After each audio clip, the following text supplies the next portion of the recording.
Canara, I would like to first of all appreciate Edward Akol, the Auditor General now, for his maiden report. But this is what we've been telling the country all and again, that we still have challenges when it comes to budget implementation. Yes, we do the budgeting, but what happens when it comes to execution or implementation of the budget? You have rightly observed that from a budget that started at 52 trillion, then had to rise to 61, then drop back to 47 as actual. Then how did we come to the budget of the financial 24-25 of 72 trillion?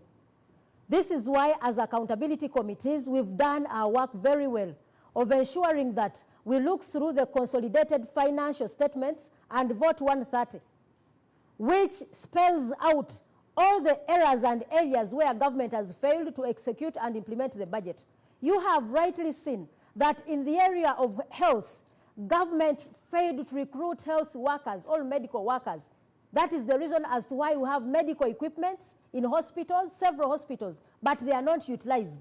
You have ICU equipment, 27 of them, but only 15 are operating at 56%. Overpayment of pension and gratuity, close to 48 billion paid under pension and gratuity as overpayment. So as the Auditor General, his part has been done. Right. However, you have noted that implementation of parliamentary resolutions is at 31%.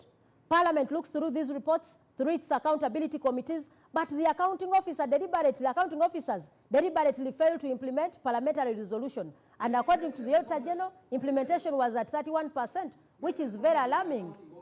Yes.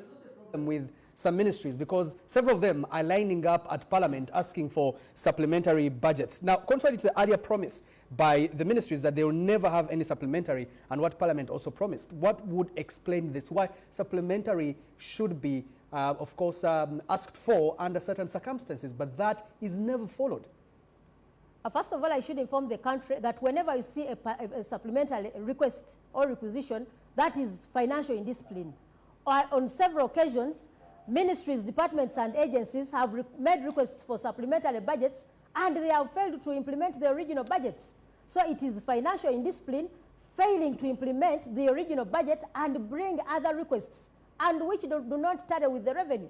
You look at a plan that does not, the only source of funding they will show is suppression. Right. Suppression has never been a source of funding to the budget. That is why we failed to implement the budget at the end of the year. Talking about implementing the budget, there's also really acting on the findings of this report.